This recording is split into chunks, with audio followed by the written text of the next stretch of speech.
入った？すみません。マイクずっとオフになってましたね。ごめんなさい。ごめんなさい。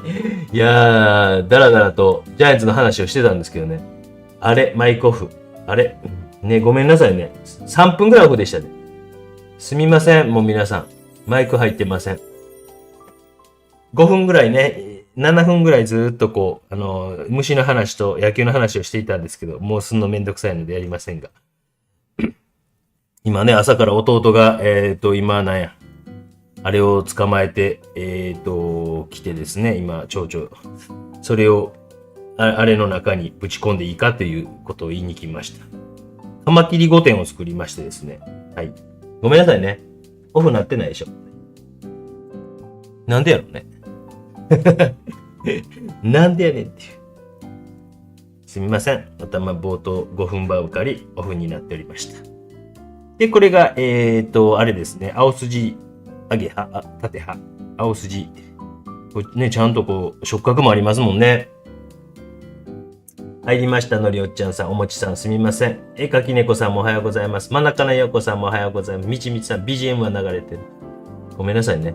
久保さんも、さくらさんもおはようございます。天野さんも、天野さんはあれですね。大工さんですよ。大工さん。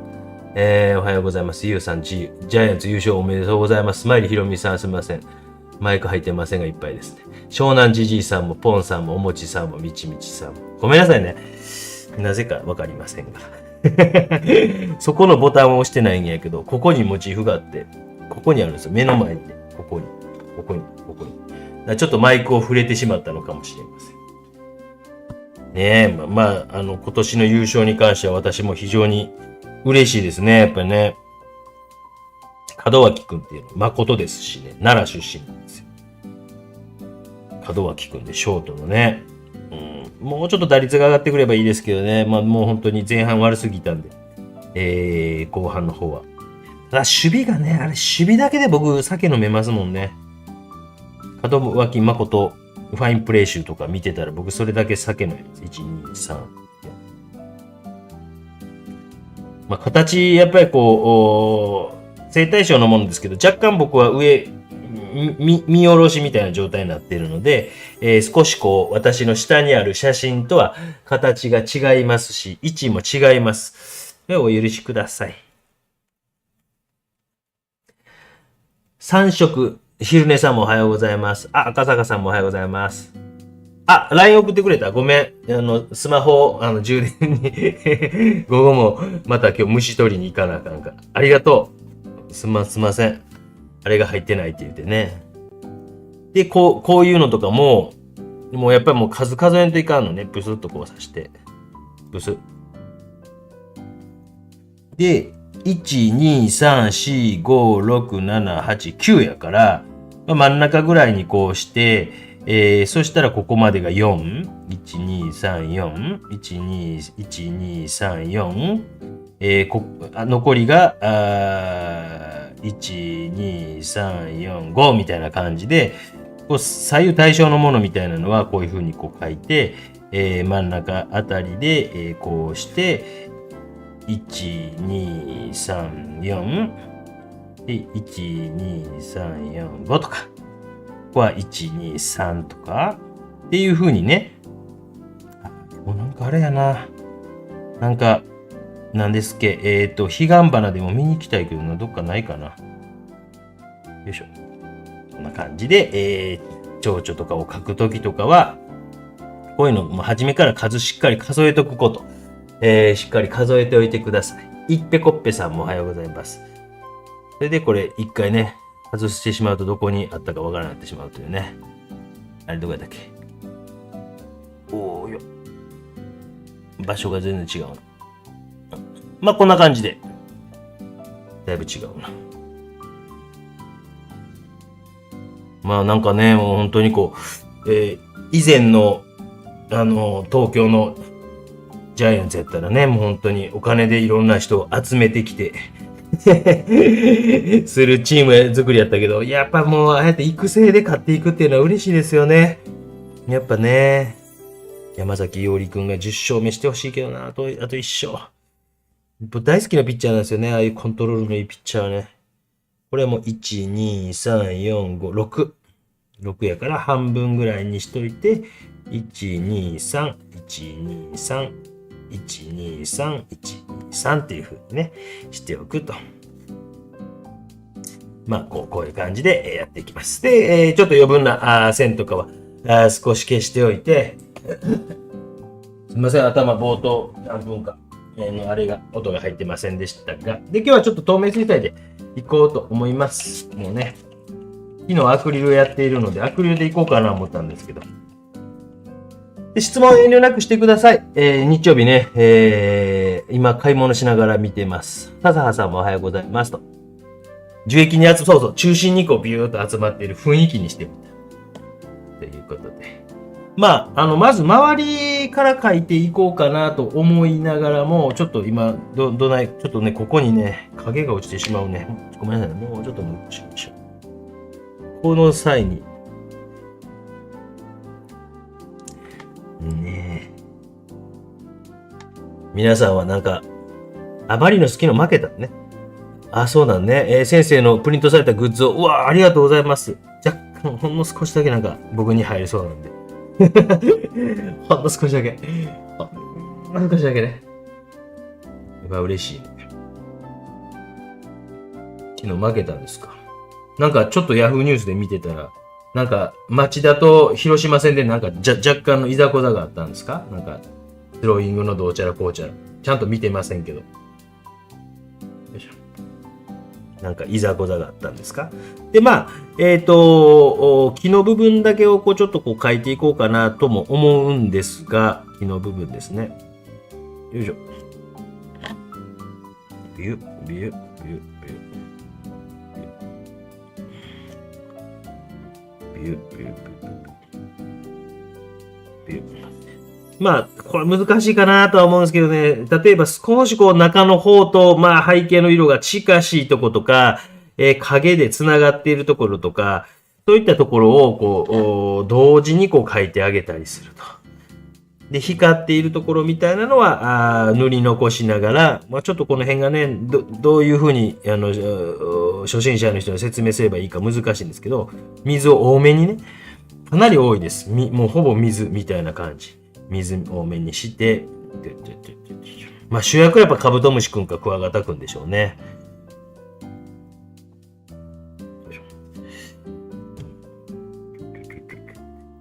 でちょっとこう影なんか落ちているところは少しこう、こちらから光が、これちょっと僕のところ今いろんなところから光来てしまう設定に、どうしてもね、こちらの方があんまりこう画面の方があれしないようにするためにいろんな方から光が来る設定になってしまっていますけども、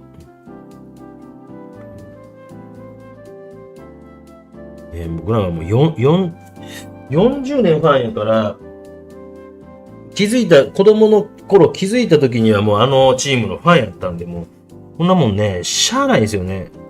洗脳ですからね、親父が好きやったっていうだけで、名古屋地区出身なんですけどね、親父は。なぜかこう、やっぱ長島大世代なんでしょうね。僕なんかも気づいた時には、そこのチームのファンでした。私の時は、あれですね。江川、中畑、篠塚。そんな時代からですね、河野純喜、山倉。誰やねんって皆さんね。その次のちょっと世代は原さんとかね。原吉村。岡崎。今のフロント陣あたりのね。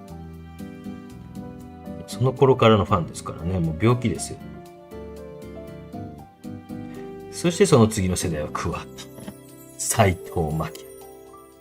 そして次は松井。質問またしてください。すみません。頭ね、冒頭すみませんでした。申し訳ないです。で、バーントシェンナとウルトラマリンぐらいの感じかな。ね。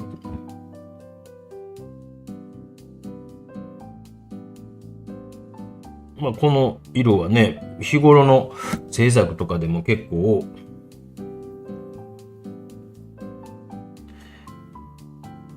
油絵とかでもこう影とかの色に使うんですよね。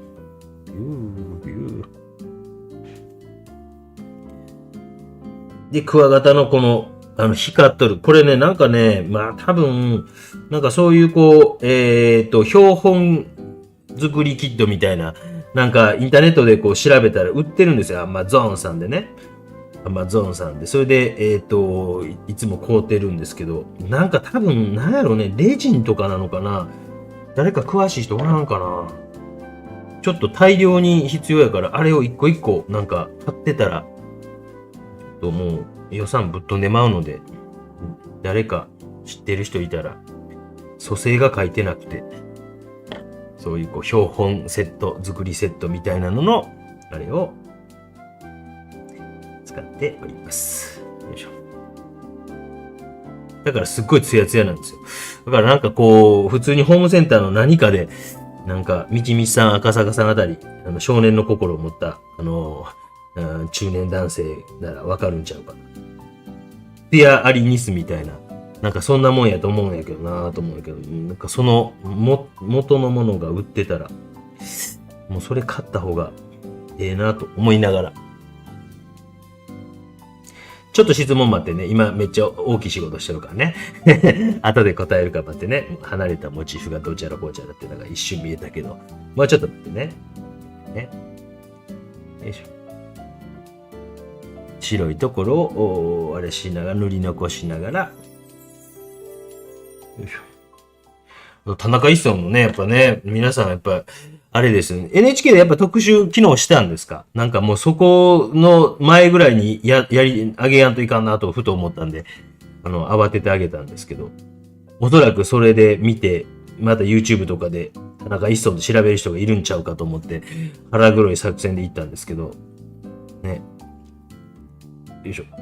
思いのほか視聴回数が伸びてたから、ただウィキペディアだけを読むということで、せっこいなーって言うてはるかもしれないけど、まあ、冒頭でね、僕はそれをちゃんと白状してますので、お許しいただければと思うんですけど、いや、でもなんかね、やっぱね、なんか、すごくこう、いろんなこと考えさせられる、一村のね、人生ってなんかそんな風に思いますよね。奄美は、クワガタとかでっかいですよ。奄美、クワガタね。よいしょ。おさえさんが今、あれやね、鹿児島に行ってるって言って。よいしょ。なんかあれかなよいしょ。という感じで少しですね、影の色とかも、あれしながら、まあ、この辺までなんですけどね、木ね。で、ちょっとここの段階で、少し例えば、少し絵の具が落ち着いてきたかなぐらいの感じで、ちょっとね、濃いところとか、ちゃんちゃんちゃんちゃんとこう、置いてあげて。よいしょ。もう外側の方にこう、行ってしまうことがあってもですね、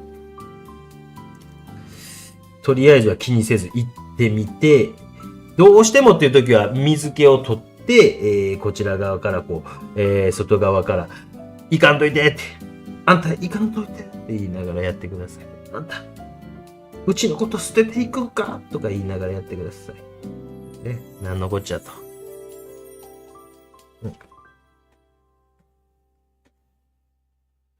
日本放送協会 NHK? 夜中に、なんで夜中にやるんよね。堂々とね、やれば。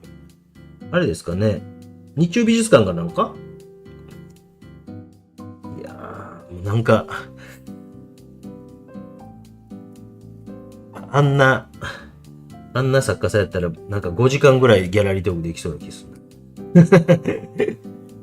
まあなんか評論家とかの先生とかっていうのは大体文献とかね、評論家とか学芸員の人っていうのはどちらかというとそういう目線からのギャラリートークが多くなるんですけど。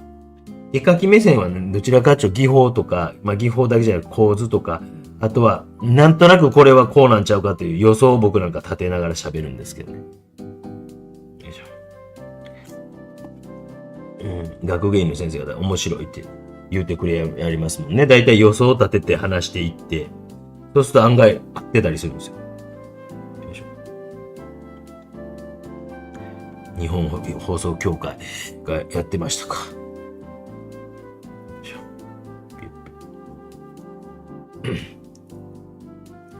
こちらの方にね、行き過ぎないでとか言いながら、しっかりとこう拭き取って、行き過ぎない。ちょっと茶色くなりすぎた。よいしょ。こういうところもね、もうちょっと青みがかってるかな。今2色だけで書いてます。もうほんとバーントシェンナとウルトラマリンっていうのは僕の中ではかなり重要な絵の具っていうかね、色やなっていう風に僕なんか思います、最近はね。初めの頃はそこまでではなかったですけどね。YouTube を始めるまでは、プランニングとかエスキースとしては透明水彩すごい使ってたんですけど、そんなにこの色絶対使うぞとか、この色こうやぞとか、あんま考えてもなかったんですよね。でもやっぱりYouTube をやり出すようになってからは、聞かれることももちろん多いからですね。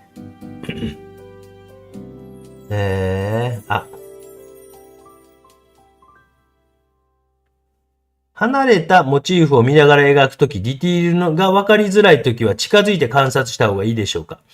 はじめによく観察しておいて近寄らないで描いた方がいいでしょうか？これね、例えば離れて描いたような絵を描くということならば、もう絶対に近づかん方が僕はいいと思うんですよ。わかります？もうなんていうのかな、引きで見たような雰囲気をもう狙うってなったら、徹底的にその離れた、もう近寄らないで。でもなんか受験とかになってくると、どちらかっていうと、審査する側は、離れたとか、近い遠いとかってあんま関係なく、なんか、ある程度の密度感みたいなのは求めてくるところがあるような、そうでもない場合ももちろんありますけどね。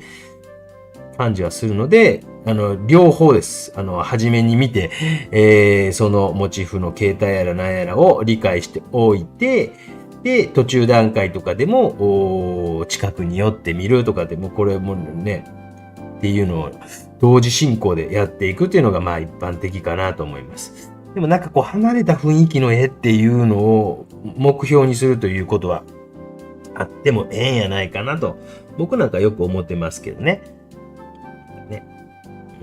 なかなか鋭い質問するやないけ。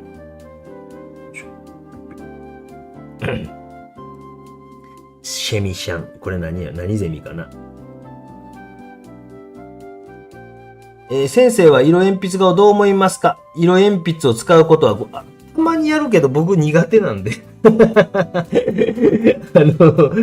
うとにかく苦手なんですよ。色鉛筆。いわゆるイラチなんで、こうやってビャッと一気に塗れないんですよ。色鉛筆って。だから、私が色鉛筆、そしてより苦手なのがクレヨンです。細かいことができないというので、もう本当に両方、色鉛筆は細かいことできるんですけど、もう、じわじわじわとできていくでしょ。もうあれがもう僕はもう本当に一気に行きたいんですよ。油絵ってそういうのがダーンとできたりするので、本当に得意な方見てると、すごいなと思いますけど、なんか色鉛筆である意味合いというのを、やっぱりあんまり感じないと、色鉛筆、なんていうのかな、色鉛筆でないといけないというような意味合いみたいなのを感じないといけないんじゃないかなと思って見てます。なんかすごくお上手に描いてるなと思いながらも、作品として成立させるまではやっぱり難しいんやろうなと思って見てたりとかします。だから例えば鉛筆画家っていうか鉛筆でなきゃいかんっていうのは僕は木下新先生っていう、あれはなんか鉛筆でないといけないというような意味合いがある気がするんですけど、なんか色鉛筆じゃなきゃいけないというような絵にあったことはほぼないかなと。ごめん、毒吐いた。まだ、うっとしいと。ね、皆さんそんなを思います。こんな毒舌も吐いてしまうのがおじさんなんでね、お許しください。という感じで1層目。もうこれはもう中途半端に乾き出してるので、一回乾かした方がいいかなと思います。目から見た目の距離感を大事にしたいと思っていたので、とても参考になります。誰かそういう画家いるかな。例えば、簡単に言うと、肖像画と呼ばれるものはどちらかちょっと近しい目で描いてある。で、一方、例えば肖像画の中でも、ラスメニータス、ベラスケスの絵は、その画家の目線というものを意識したマルゲリータ王女の顔の描き方とかしとるんです。だからすごくこう、あの絵っていうのはなんか、美術史的にも面白い位置にあるんちゃうかなというふうに思うんですね。どちらかちょっとハンス・ホルバインとかはもっとこう、肌の皮膚感みたいなものまで追跡していくけど、ベラスケスというのは、ちょっと画家の目の距離みたいなのを描いている作品なんちゃうかなと思うんですよね。だからそこの辺をこう、意識的にやっているか、そうじゃないかっていうところは、結構大事なポイントなのかなと思いますよ。すごくいい質問だと思います。うん。まあ、画集になったら離れてみる。でも、離れてみたような雰囲気みたいなのを、やっぱ、ベラスケスは書いていると思うんで、僕はそこがすごくこう、彼の狙い目的なところで、うまい、と思います。ちょっとですね、落ちた影、いつもやったらちょっと柔らかい影を描いていくんですけど、ここにライトがあって、そこから斜めのビョンと光が当たっています。ちなみに下の写真にはそういう風に写ってないかもしれないけど、ちょっとそれはそういう風にちょっと今回は描いてみようかなと。画面の構成上ですね、こういったこう、影を描くことによって、いい質問やね。あと誰かいるかな、そういうこう画家の目線を感じさせるような、まあモネなんかはどっちかってそういう感じの絵が多いかなと僕は思ってますけどね。それぞれもちろんその感じ方とか捉え方があっていいと思いますよ。でもすごくこう大事なポイントってなんちゃうかなと思いますよね。で、それが一つの狙い目になるし、コンセプトっていうかね、になってくるわけですよ。で、僕らがそれがあんまできない方なんですけど、なんかこう動画で、僕がこう絵がちょっとこう上手くなったっていうかこう、分かった瞬間みたいな動画を1ヶ月前ぐらいに上げたと思うんですけど、その動画の中で、コンタクトレンズが合わなくてっていうお話をちょっとしているんですけど、で、それっていうのはその、モチーフ、コンクールやったんですけども、コンクールも、座席がモチーフからすごい離れたところだったんですよ。要は、その距離を感じさせるということと、両方が合致したっていうか、っていう瞬間だったですね。だから本来やったら僕はもう近く寄って細かい描写まで描きたいというタイプやったけども、くじ引きでこうコンクールの席が決まって、それが後ろの方やってとかっていうので、いろんな、逆に、それが幸運となってですね。っていうお話もちょっとしているんですけど。よいしょ。で、影をですね、セカンドウォッシュという呼ばれるもので、少しこう水を多めに溶いたもので、描いていってます。さっきの揚げハチを持ってきた弟面白かった。冒頭ごめんなさいね。声が入ってなかったんで、ね、カマキリのケースに入れていいかということで、入れてくれと。よいしょ。この辺にちょっと斜めの影が落ちていると。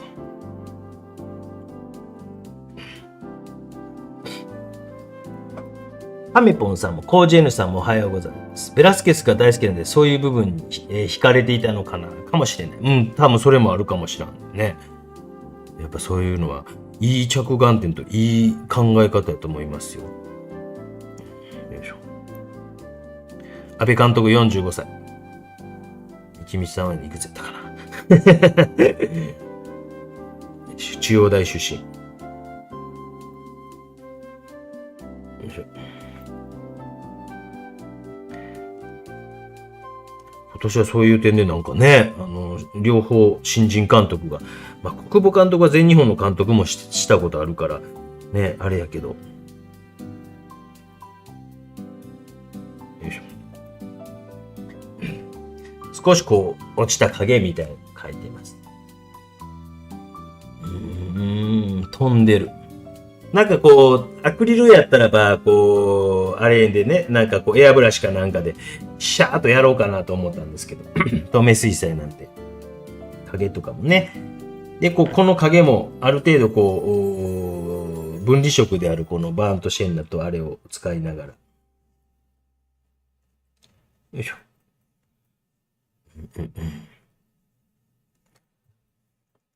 よいしょ。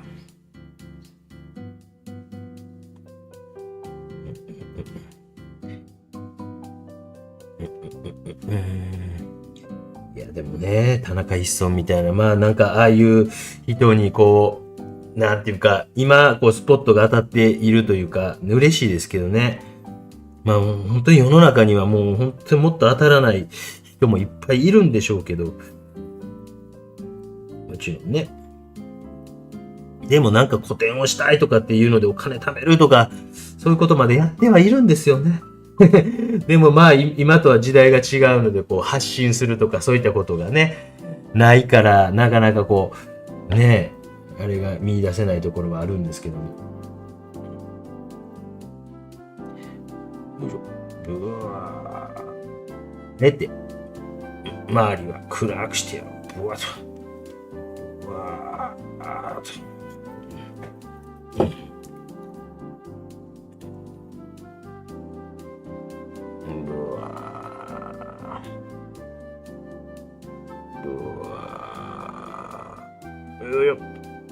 まあこういうね、力強い長い線とかっていうのを皆さんなかなか引くのが、ね、お苦手でございますもんね。すみません、冒頭何分、5分ぐらい、無音状態で野球の話を必死で話してました。エリエ・ヘルナンデスとかの話をしてました。よいしょ。よいしょ。ね、こんな感じで。どないでか、まあ、影がこう落ちているとかいう状況とかもかけてきました。まあ、これをまた、一旦乾かして、少し、今のが、まあ、セカンドウォッシュとまではいかないけども、もうちょっと書こうか。まあ、こういうところなんか分離色感みたいな綺麗でしょ？すごい、蝶が画面から出てきてますと。奄美大島とかね、行くと、ほんまにこう、年中蝶々飛んでるみたいな。2月に僕行ったんで、一番観光オフシーズンに行ってみたくなるんですよ。そうするとそのなんか地元らしさみたいなのが一番見えるんちゃうかというわけわからんこう思いがあって。なんか、今回は今年は7月に行ったんですけど、一番初め行ったのは2月。そう考えるとね、石垣島も2月に行ったりとか、もうわけわからんですよね。よいしょ。皆さんもね、機会あったら行かれてみてください。もうおすすめですよ。僕は奄美大島、石垣島も良かったですけど、奄美大島の朴突さというか、石垣島若干若い人多いんですよ。もうなんか移住されているかなんかのあれで若い人結構多いんですよ。ちょっと奄美の方が僕は少なく、私の肌感ですけど、感じました。感ですよ。ね。よいしょ。なんか世界遺産にあの辺がなって、めっちゃ観光客増えるかと思ったけど、そこまででは僕が行った時はなかったですけどね。よいしょ。でこの段階でちょっとこう、もう少しなんかね、色をこう濃いのをぐっと差し込んでみたりとか、少ししてみて、ベタ塗りをした時もちょっとこう、なんかこう変化をつけてあげるとかですね、してください。よいしょ。コンビニで売っている Google Pay でメンバーシップになっていますが、自動引き落としになっているんでしょうか？うわぁ、わかる。わかる。でも多分、エアブラシの斉藤さんなってると思いますよ。これ要はコメントのところにそのアイコンついてるってことは今なっている状態ですか？結構その、引き落としとかになってない人って実は、クレジットカードの、例えば何年間とかで、更新になるじゃないですか。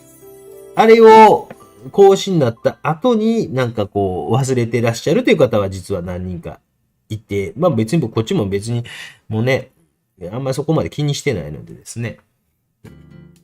後ですみません、半年分忘れてましたとかって連絡ありますけど、あ、いいっすいいっすって言うんですけどね、いつも。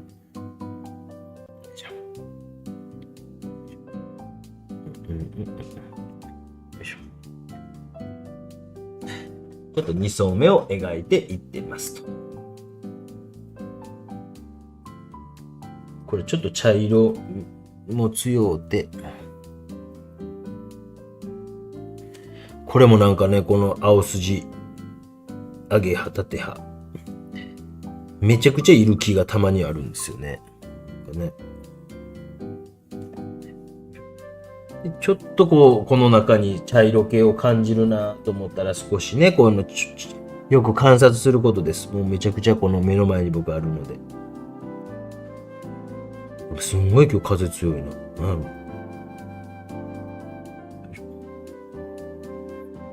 このキャムロンプロ結構僕最近なんか私よくこう、おすすめの筆場とか聞かれるんですけど、本当よう変わるんですよ。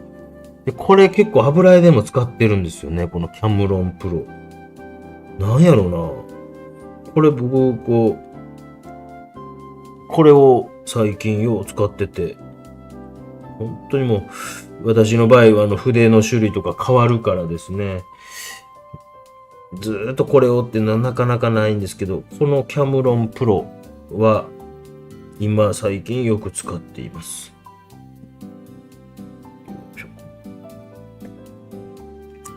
キャムロンプロ。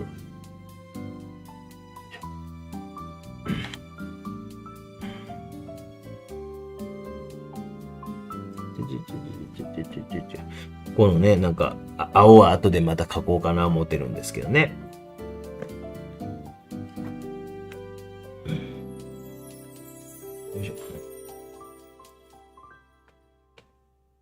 ドライヤーの音聞こえます。あら、今日ドライヤーうるさい？あれ？ドライヤーの音、じゃあ設定が変わったんかな？今直せへんわ。何にもしないの変わったよね。またね。ドライヤーうるさかったですか？今日。何にもしてない、触ってないのに、設定がまた変わったということでございますかね。申し訳ございませんでした、松本さん。よいしょ。それは。今日はドライヤーの音が入る日なんや。よいしょ。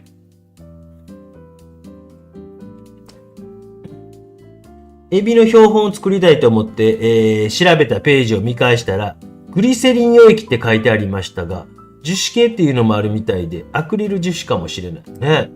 なんかホームセンターで買えたら、もう、いちいち Amazon で買うよりは、もう少しでも安上がりに済ませたいなと。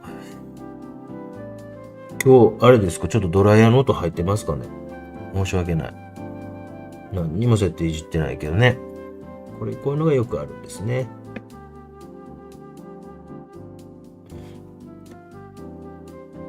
いしょ。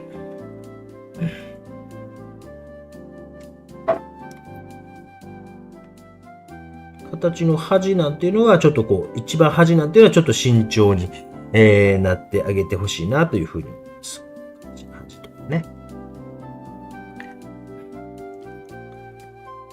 まあもうちょっとこう、あれですね、ボタニカル系というか、の絵になってくるかなとは思うんですけど。まあでもそれでも少しこう柔らかく描くところとかそうでないところみたいなのはちょっと使い分けていけたらなと思います。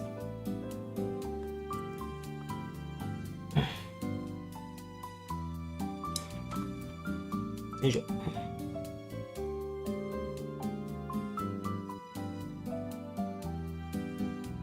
クレジットカードの更新したら iPhone がバレたのか1700円。なんかね、やっぱパソコンから僕はなんかあれやったらあれになってるんですけどね。なんかね、そこがわからないんですよね。僕はパソコンで見たら1200円で iPhone やったら1700円ってなってて、もうほんと申し訳ない。もう。ね。もう独自のあれを作りますか？でもね、やっぱり YouTube で皆さんの絵を宣伝できるところが鬼好評の良さなんでね。なんかね、閉ざされたプラットフォーム作ってしもてもね、その中だけになってしまうから、できるだけ皆さんのいい作品を不特定多数の人に見てもらえるような環境で続けていく方が僕はいいと思っているんですよ。だからそれがずっと残っていけばね、皆さんの財産にもなっていくと思いますしね。次、こいつ書いていきましょうか。これもこ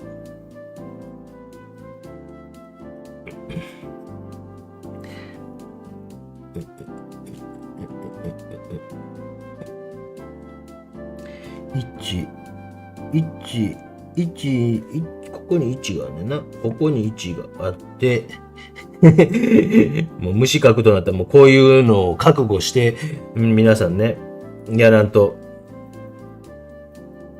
ある程度いかんかなと思いながら、違うパターンを今頭の中でどんなパターンがあるかななんて思い浮かべながら。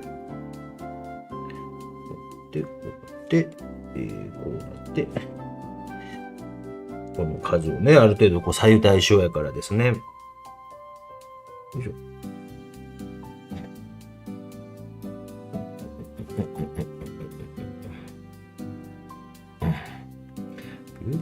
もし質問あったらしてくださいね。日曜日ね、なかなか土曜日は見れへんという人が、もしね、あれやったら日曜日見れてるっていう人がおるかもしれんしね。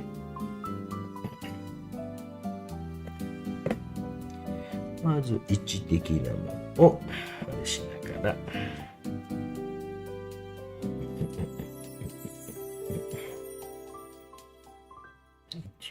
1、2、3、4、5、6、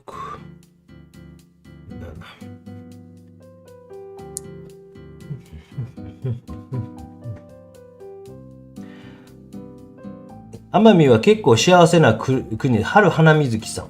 なんかあるのかな。クスノキにはよくいます。田中イソンさんはフランダースの犬のネロが重なってしまっているのは私だっけ。いや、奄美幸せやと思いますよ。僕もなんか、本当になんか皆さんね、なんか、僕は本当にそんな気はします。なんか、僕ももう都会に、東京12年いて、田舎にも20年近くまた移り住んできて、やっぱり昔はやっぱり画材とかが、もちろん今もね、より田舎行くと買えなかったりとかってあるけど、時間かかってするけど、今は便利になったもんね。前は本当にそこが一番心配やったですもん、移り住むとき。でももう全然今はもう、どこでも買えるし、それさえあれば、私なんかは、昨日メリフェイさんから送ってきていただいたギフト券で、絵の具を買おうか迷ったんですけど、紙にしました。ありがとうございました。ジャングルギフト券をありがとうございました。よいしょ。でなんかそこをクリアできたら、本当になんか奄美なんかね、黒糖焼酎もうまいしね。おさえさん。なあ、うまいし。南国ってお魚って意外とあれですよね。その辺はあれですけど、あんな綺麗ななんか石垣とかでもね、もう本当にもあんな綺麗な海とかを毎日見てたら、まあ、当たり前になりすぎたって皆さん言うんですけど、いやー、視力も良くなりそうやしね。海の音とかも聞き続けてたらやっぱね、ヤギ仙人とかみたいにね、そこら辺にいるヤギを見て美味しそうやとか言えるぐらいの人間に僕も早くなりたいですよね。よいしょ。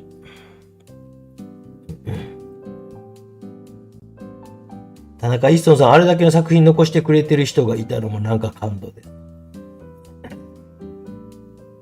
蝶の描写、背景の描き方。まあ背景もね、やっぱり同時に後で書いていきますけどもね。本当にそうですよね。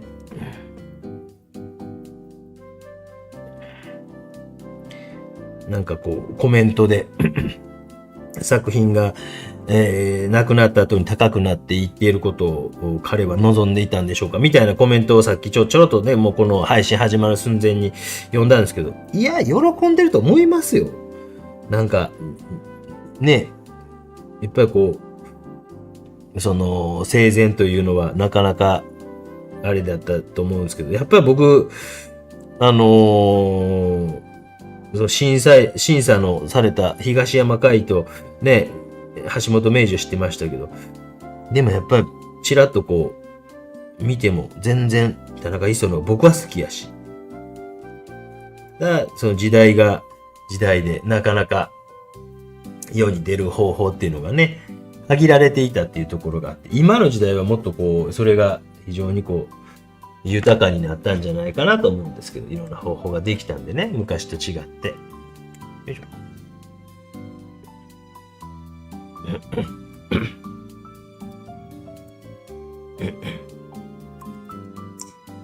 ちょっと待ってくださいね。もうちょっと拡大しましょうか。よいしょ。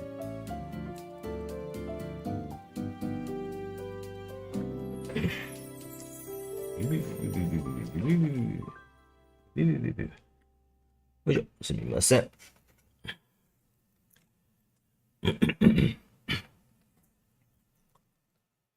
こっちか。よいしょ。うん。わあ、春花水木さんは昨日お会いできたんですね。それは良かったですね。あ、それを言うてはったよね。うん、僕も本当になんか、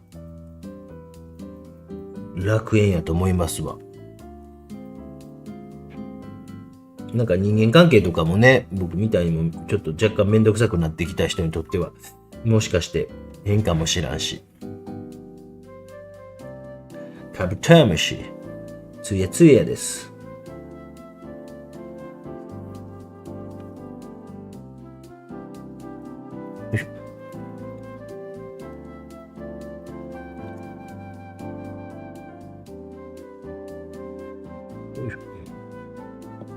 少しこう絵の具をこう今置いてね、これ線的にこうぐーっとこう強く描いていってるじゃないですか。で、それを少し水で溶いて、半乾きぐらいの状態で、これをまたぼかしていくとかっていうこともできますよね。ね。初心者の人どうですかこういう技法ね。こうやってね、できますよね。反射光みたいなのとか。いい。今日はこれアルシュです。言うの忘れてたかなアルシュ。紙はアルシュを使用しております。よっよっ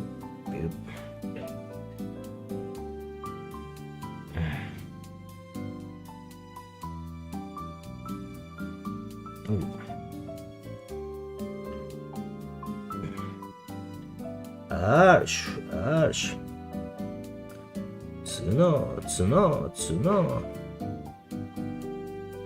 ここにちょっと、虫ピンがあるんですけどね、ビューっとね。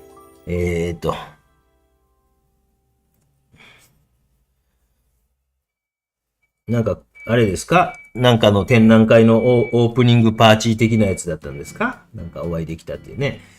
いいですね。そういうこう、なんかメンバー同士で、この人がとかっていうのがあったりするとね、いいですよね。よいしょ。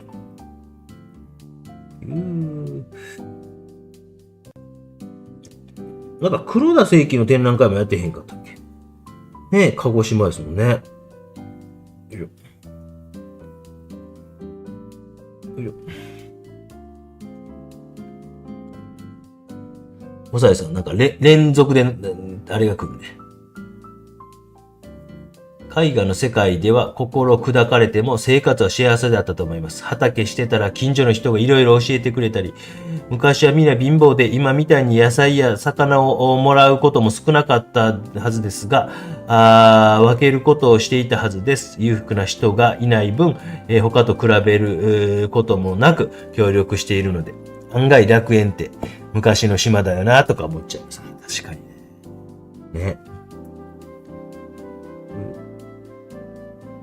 なんか、石垣島にちょろっと行って、街の中で絵描こうと思って、ですね、なんていうのその島の、感じの、家を描けへんかなと思って探して、結局は描けなかったんですけど、すごい開放的なおばあちゃんいましたもん。もうほとんどなんか、男性かと見間違おう、なんて言うんですっけ。まあ、なんていうのか、上を、なんて着てないって。それ見たときに、おー、島やねーと思いましたよね。なんかすみませんみたいな感じで、ごめんなさいみたいな感じだったけど、あちらはもう堂々としたもんでしたよ。何も、違和感なく、堂々とされていたので、うわ、なかなか開放的な男がいるもんやなと思ってですね。もう男ちゃうわ。開放的なお姉さんがいるもんやなと、石垣島のとある集落あたりをちょっと取材していたときに思ったです。だからね。で、なんか、ちらっと声かけて来てくださった方がいて、あ、こんにちは、つって。で、どっかかけるとこないですかねって言ったら、その人も若い、夫婦で、その人もなんか、実は私たちも移住してきたばっかりなんです、とか言うてはって、なんて。ですね。カブトムシどうですか？カブトムシかっこいいですか？カブトムシ。マグロ取れる。あ、いいですね。マグロ取れる。おさえさんコメントが死ぬほど多くなっているんで。マグロ取れますよ。4件ぐらい来てますよ。送信って押してないと思ってるのかな？意外と押せてますよ。大丈夫ですよ。おさえさんコメントがなんか。よいしょ。もしなんか質問あったらしてくださいね。よいしょ。カブトムシちょ。まあ、左上の方から書いていこうと思ってです。まあ、手が汚れないっていうかね、毎日ね、こうぶつかった時でですね。遠くの声がしました。ほんと、弟が虫取り好きで。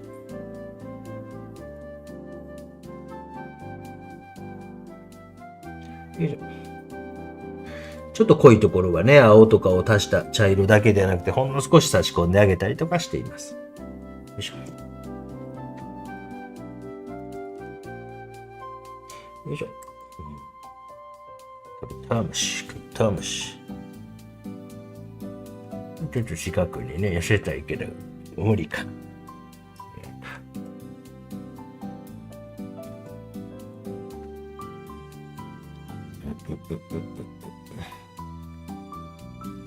カブトムシはもうほんと繁殖簡単やね。もう今も10匹ぐらい幼虫いますけどね。もう来年はええかなと。今年のやつをあれしたらもうええかなという気分ですね。よいしょ。今、カマキリチャレンジしてるんですけど、難しいんですかね。またね。誰も知らんやろっていうね。大カマキリと朝鮮カマキリの違いが正直よくわからないですよね。胸が赤いのとオレンジやって書いてあって、全然違いわからないけど、ほんともっと決定的な違い誰か知りませんか？ YouTube の便利なとこはこうやって皆さんに適当に聞けるというところですけどね。全然わからない。先ほども庭で捕まえたやつが大カマキリか、朝鮮カマキリかもわからんで、ただちょっと一回りでかかったって。もしかして大カマキリかも。ずーっと誰にも食べられなかった殿様バッターが一気に食われてたんで、まあまあでかい。おー、やるやんけと思いながら見てましたけど。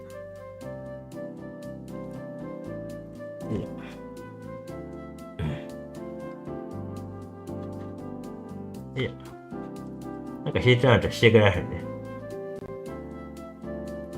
よいしょ。で、次この蝶々描いていきます。少しこう淡いめの茶色みたいな感じで、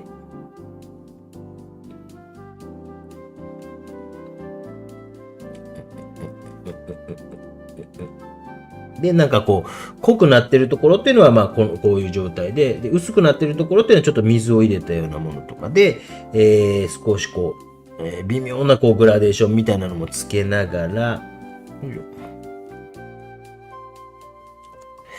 で、また、羽の端の方とかちょっと濃いなと思うところは濃く入れてみたり、この辺の透明水彩の場合っていうのは、こういう本当に水のほんの少しの量とかによってすごく印象が変わります。皆さんもこういうところをですね、ちょっとね、なかなか映ってないかもしれないですけど、こういうところを真似するというか、練習するというかね、されていってほしいなといつも思ってます。ほんの少しの水の濃さ、そこに違う色を差し込んだりすることによって、もっとアップで見せようかな。だいぶ減ったな。よいしょ。カメラ制御、明るさ。よ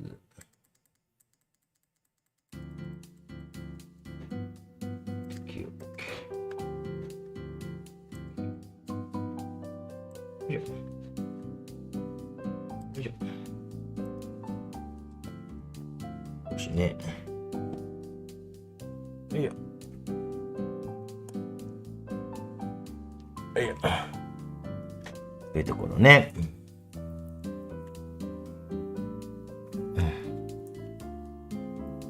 これがこれでこうなって、これがこれでこうなって。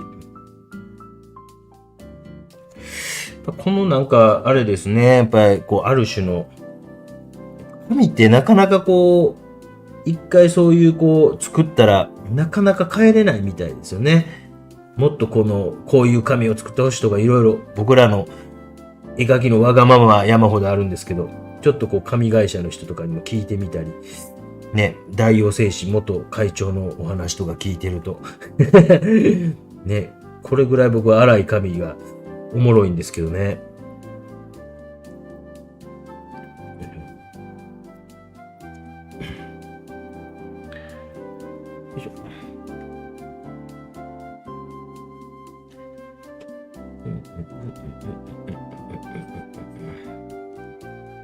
少し茶色やけども、黄色に寄ったような色みたいな感じで、僕は描きます。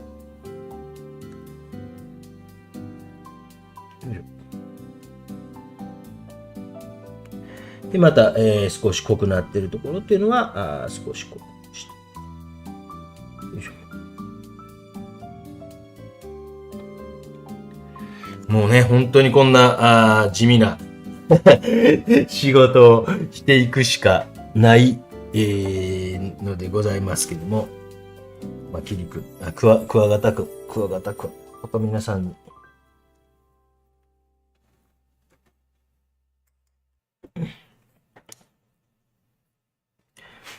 よいしょ。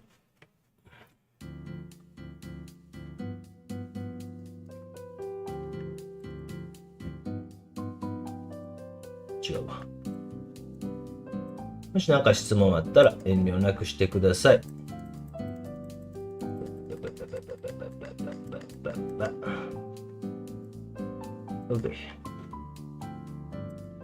いしょ。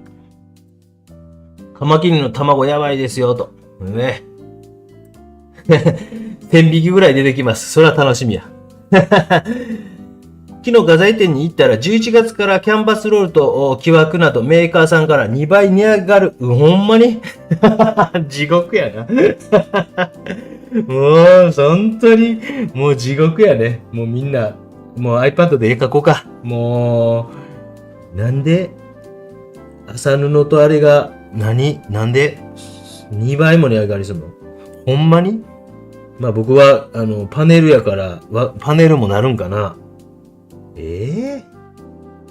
もう、ね、皆さん、やめていきやるね。受験生とか大変だよね。キャンバスロールもそんな上がんの？日本の今、キャンバス企業ってあんのかな？昔は船岡さんってあったけどね、なかなか厳しになってしまったからあれなんですけど。あんのかな？みんなやめようか。私と iPad 講座をやっていこうか。よいしょ。よいしょ。10月から値上げなんですかね。よいしょ。このクワガタはどこで捕まえたか。まあ、透明水彩でもね、こうやって、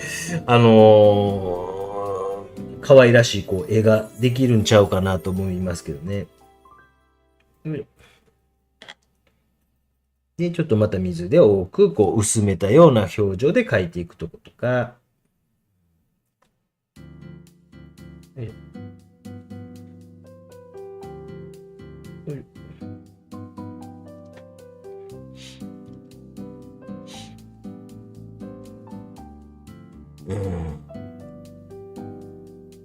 おさえさんは特選。私はまだまだ優秀賞でした。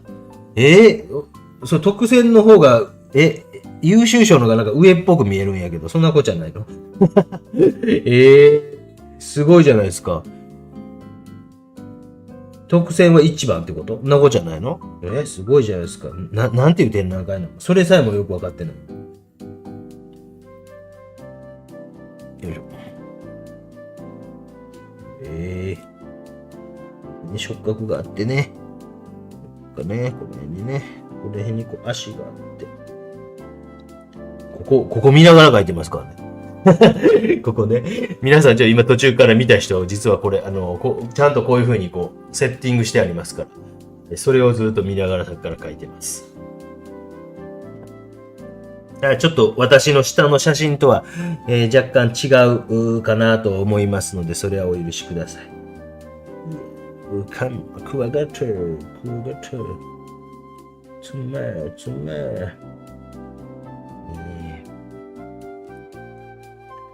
生物っていうタイトルでやったら結構生物かもしらんね。カマキリといえばハリガネムシ。ね、ハリガネムシ。僕も一回こう、川で遊んでた時に、あれは、何だっけ、胸赤カマキリじゃなくて何だっけ、ハリガネムシが出てきている瞬間を見まして。つい最近、10日ぐらい前。びっくりしました。うちの、パートナー、妻、嫁はんが、うわーとか言うたから、どないしたと言うたら、ちょうどこう、ハリガネムシが出てきている瞬間ですごいですよね、寄生虫って。ここまででかくなって、で、なんか、水辺の方に誘導していくというね。子供もハリガネムシ。そんな動画撮った記憶ある。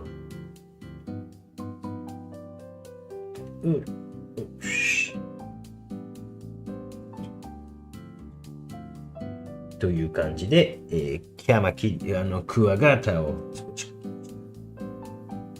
ょっと光ってないかな。なんか質問してください。影一番難しいですね、と。ね、けいこさんもおはようございますと。めっちゃ来てるよ、おさえさん。そうなのですねが、1、2、3、4、5。私が今目視できる範囲で5個来てますよ。そうなのですね。そうなのですね。そうなんですねって。連投ですよ。よいしょ。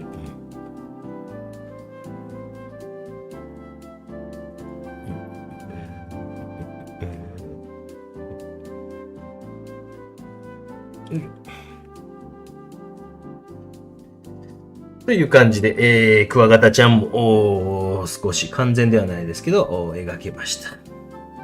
ね、この辺とかに、光が入っていると。で、この辺を描いていきましょうかね。最後の描いて、次は背景を少し描いていきます。で、背景描いた後に、また最後微調整をして終わろうと思います。すごい風やな。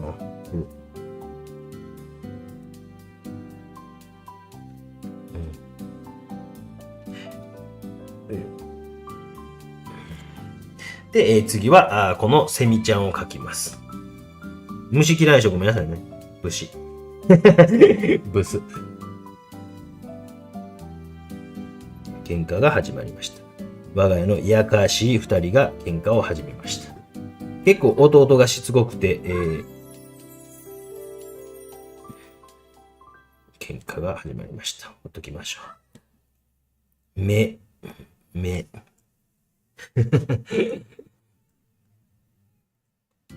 やっぱり虫はあれですね。こう、視聴者数が少ないですね。まあ予想はしてたことなんですけど、はい。そやろもう虫嫌いな人はもうあかんもんな。もう絶対。もう見たくもないわ。って言って、うわ気持ち悪いとか言ってみんな逃げていくもん。今日ちょっとだけ言ってたら、あれですけど、もうね、これ虫とかサムネに書いたら、もっと来ないですよ。絶対そうなんですよ。知ってますよ、そんなこと。よいしょ。まあでもね、この昆虫とか、の形とかってなかなかこう、凝視してみると、意外と面白いもんがあるんですけどね。絵にもこう、なるというか、ありますけどね。私なんかは、昔、クワガタの絵描いたことあったけど、若い頃やったから結構ね、安くて絵が売れる展覧会で、唯一売れなかったクワガタの絵という。結局その絵は、なんか大学を中退するっていう連絡が教え子からあって、どうらしたって言って、いや、実はもう漫画家なりたいんですって言って、漫画家なるって言って、漫画家を目指した子に、じゃあこれはなんかあったら、ヤフーオークションで売ったら2万ぐらいにはなると思うから、困ったら売りって言ってあげました。その子はまあ、売れっことまではいかんですけど、一時なんか連載も持ったりして、今はなんか教える方、専門学校とかで教えてます言ってますけどね。そういうのとかもありますね。よいしょ。そんなこと言ってました。そうなんや、つって。映画すごい上手な子ですね。よいしょ。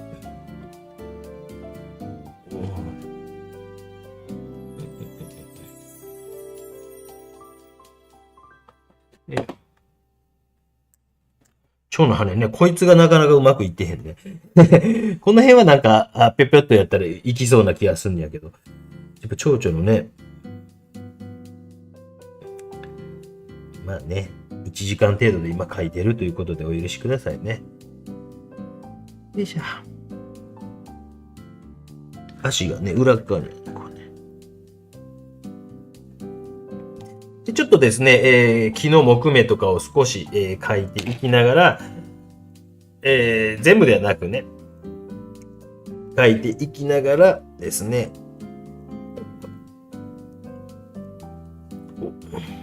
近所の子が縄跳びしてる。まあ全部ではなく、例えば中心のあたりとかを、集中的に、例えば書いてあげたりするんですね。例えばここに、釘の跡があるなと思ったり、木目があるなと思ったりすると、こんな、映ってないか。このあたりを少しですね、こう、例えば少し集中的にこう書いてあげて、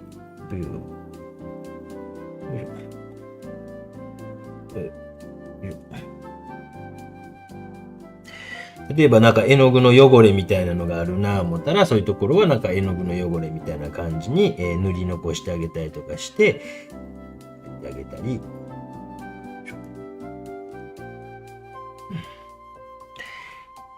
まあ白なんかもこう少しこの絵の具の中に入れてます。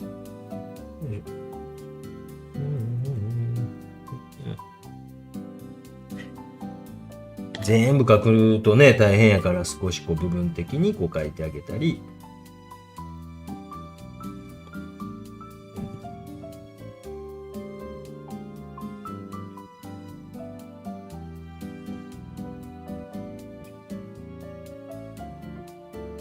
もしなんか質問あったら、してください。こういうところで質問してもらった方がおじちゃんは助かります。よいしょ。めっちゃ喧嘩しとんな、まあ。少しこの、青筋アゲハのこの青っぽい色もぼちぼち、少し画面の中のアクセントにもなりそうなんで入れていきますけども。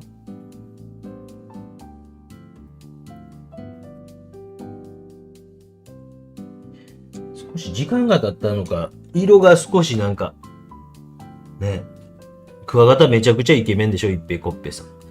新潟にいた頃、オレンジの点がついた朝鮮カマキリをよく見ました。朝鮮カマキリっていうね、そうそうそう。三重は大カマキリばかり。ね、こっちはね、なんかね、多分あれ、朝鮮カマキリ、オレンジか黄色かってなんか判断つきづらいんやけど、あれ、そうやと思うんやけどな。少しこう、完成度が上がってきているので、色をつけたり、木目を少しこう描いたりしていってます。まだ喧嘩しとる。めっちゃ喧嘩しとんな。よいしょ。これなんか絵の具がついた跡があったりします。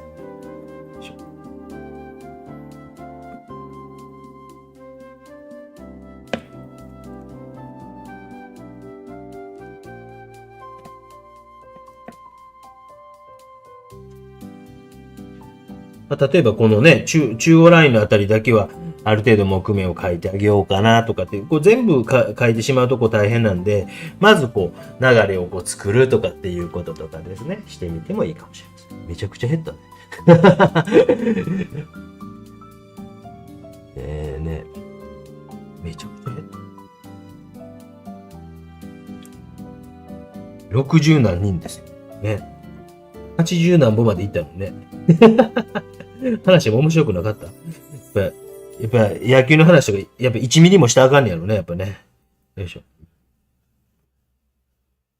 すげえ縄跳びうまいな。僕、ピーク時、若い頃、40跳びまでできましたよ。皆さんどうですか？縄跳びの話したら少しは人戻ってくるかな。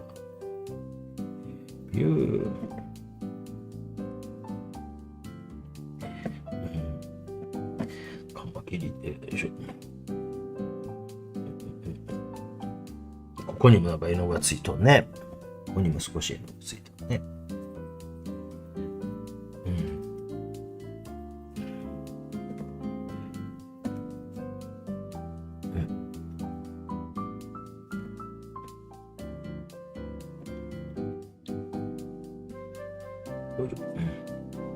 少しこうね、なんか、汚れてる雰囲気とか少し輪郭が強くなっているかなとかっていうところを少し直したりしながら、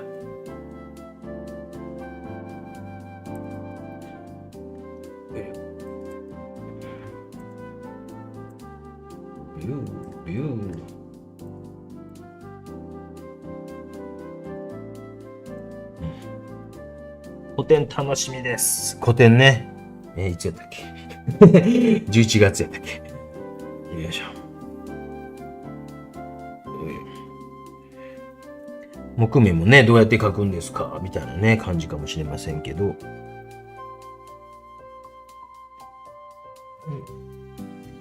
このぐらいになってくると、ちょっと全体も見ながら進めていって、細かいこう描写というよりは、全体とかを見ながら少し画面の調整をしていくと。例えばこの辺はちょっとこう椅子のなんか汚れみたいなのがあるなっていうところはちょっと例えば書いてみたりとかして画面のですねバランスも少し取りなが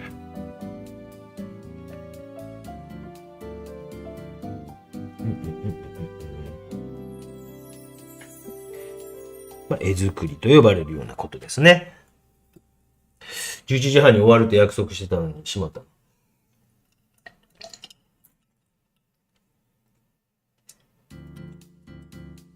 東京芸大の校風を教えてください。バチバチ仲良しクラブチバチ仲良しクラブ両方違います。僕の時は。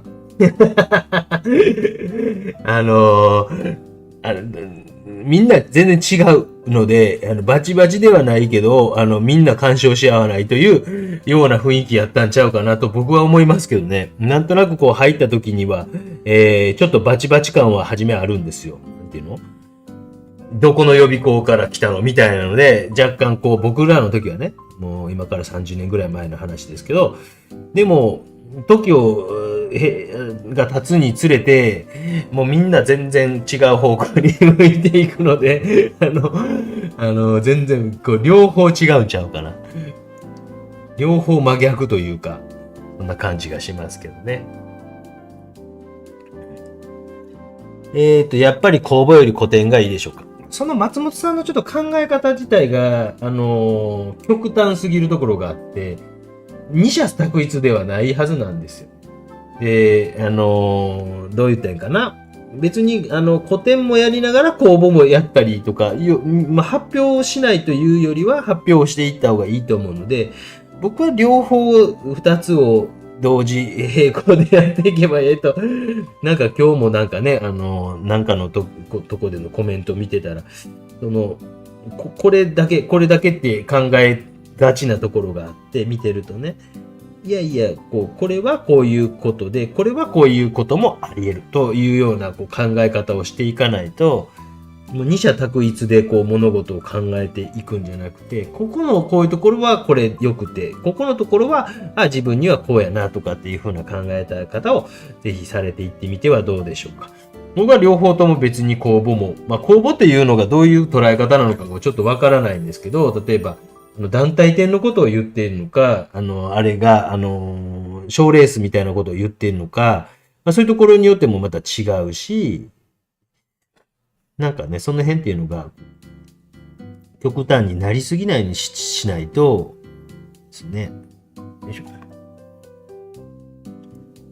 二者択一なんかないですよ。全部やればいい。全部やっちゃえ。と僕なんか思いますけど。思いつくこと全部やっちゃえ。と思いますよ。よいしょ。で、ちょっと白とかも入れながら、ですね。よいしょ。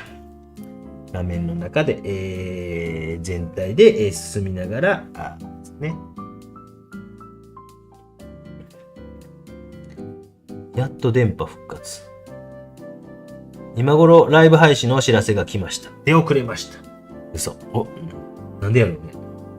よいしょ。という感じで1時間、何分ぐらい帰ってきましたけど、細かい描写とかももちろんね、こうしていけばいいかなとは思うんですけど、森林公園に行く子供と約束をしてしまいましたので、どこやねんって話ですけど、またお父ちゃんは必死になって、カマキリを探そうかな思うんですけど、よいしょ。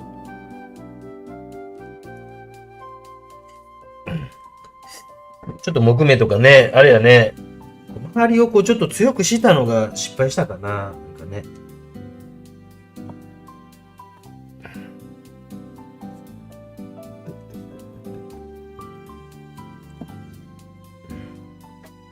少し失敗やりすぎたのかなって、すごく綺麗でかっこいいです。タイトルつけるとしたら、2023年の思い出。違うな。親父が捕まえた蝶々もおるからあかんな。なんてしようか。なんてしますかね。楽園？私にとっての楽園？今の弟にとっての楽園？楽園。昆虫ってなんか形態がなんかそれなりにクワガタというものとか、カブトムシというものとか、蝶々なんかもこういう色に、なっていって、こういう風になっててとか、なんかすごい面白いじゃないですか。それぞれの進化系みたいなのが非常に面白くって、なんかそういうのを見てると、今はカマキリン僕は続婚なんですけど、なんかもうおもろいなぁと思いますよね。人間っていうのはなんか自分たちの進化してきたことを客観的には、見れないけど、昆虫ほどなんか人間が客観的に見てると面白いなと。ほんとカマキリってやっぱ緑とか茶色じゃないと、そこの中で擬態して生きていけないというかですね。蝶々なんか逆に自分をアピールするために派手になっていくとか、こういうなんか甲虫系の形状、形なんていうのも、やっぱり自分たちの生きていくために特化した形で成長を遂げていってるところなんていうのが、やっぱ面白いなと思ってしまうんですよね。でなんか人間ってね、もちろん二足歩行でこうなってああなってってあるんですけど、なんかあんまりこう、言葉にしにくいこう、進化の仕方をしてきたような、昆虫やらのがもっとこうシンプルにできたような感じがするっていうか、勝手に今適当に喋ってるんですよ。だからめちゃくちゃかっこいいなと。僕が大好きな島村先生が、こういう甲虫類が大好きでっておっしゃってたんで、なんか僕が最近ハマってきてしまったというね。よいしょ。よいしょ。よいしょ。人間よりもなんかね、こう、純粋にこう成長してきた。純粋にこう進化してきたというのを感じさせてくれるからですね。それが集まっているという楽園というタイトルで。いかがですか？適当なことベラベラ喋りましたが、実際いると怖いですけど、描くの楽しいですよね。ね。ちょっと周りもね、もう少し、したかったけど、もうちょっと大きめの仕事で行こうか。ちょっと慎重になりすぎたかなと思うところがあるので、もう少しこうね、少しこう細かい描写にこう、頼りすぎてしまっているところがあるかもしれないので、ちょっとこう最後、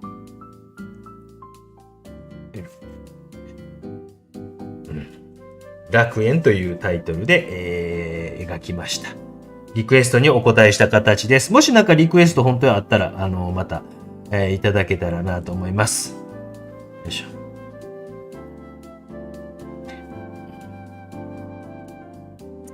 カズマ岡本くんがね、本当にこうキャプテンで優勝できてよかった。奈良の智弁学園っていうとこ出身なんですよ。僕はもう彼が入団した時に、キャンプに一人見に行きましたからね。見に行って、ファンは0人でしたけど、2軍球場で、守備練習をしてる間近で見ました。それが今や日本を代表するバッターになり、感慨深いですね。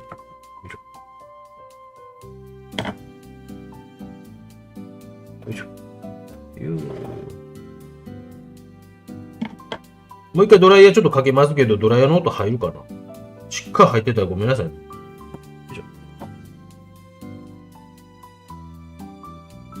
恐竜見てみたい。まあ、恐竜著作権が結構難しいんですよね。雑誌とかになってくるからですね。なんかそういうの見ざるを得ないからですね。恐竜ってなかなかね、僕はちょっとそこのところができないですね。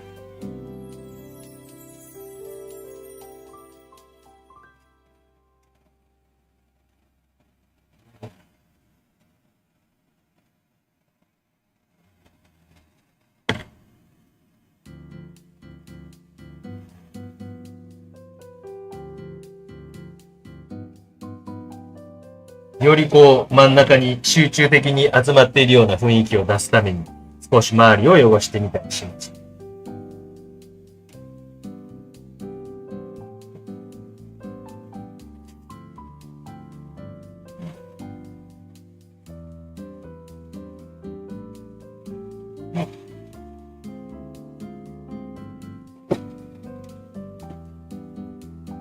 音入ってる？フォービズムで描いてほしいです。フォービズム。フォービズム。野獣派なんか、誰かモデルいませんか？人物がええと思うんですけどね。よいしょ。なんか、誰か、モデルさんをしてくれるような人がいはるんやったら。という感じで、真ん中にニュニュニュニュニュと集まってきている楽園という感じの作品を描きました。子供たちの11時半に終わるという約束通り11時半に終わりました。ご視聴ありがとうございました。なんかね、本当に、フォービズムね、確かにね、なんかあってもいいかもしれないね。まだ乾いてないからあれやけど。よいしょ。こんな、ダメだ。やめとこう。また際は、おいおい入れようかなと思います。楽園ということで何時間でも眺めてられます。ドライヤーの音入ってない？あら、本当ありがとうございます。安部くんも監督始めたばかりで優勝するのすごいですね。我がドラゴンズの監督も。ね誰になるんですかね、次の監督。我がドラゴンズの監督はね。和田さんかな、ありがとうございました。ということでございました。音入ってない。よかったです。虫は苦手ですが、蝶は描いてみたいと思います。真ん中あたりに樹液が流してほしいです。かわいい。ありがとうございました。ありがとうございました。かわいいね、予想以上に視聴者数が少なかったことを皆さんお許しください。終わります。お疲れした。良い日曜日を。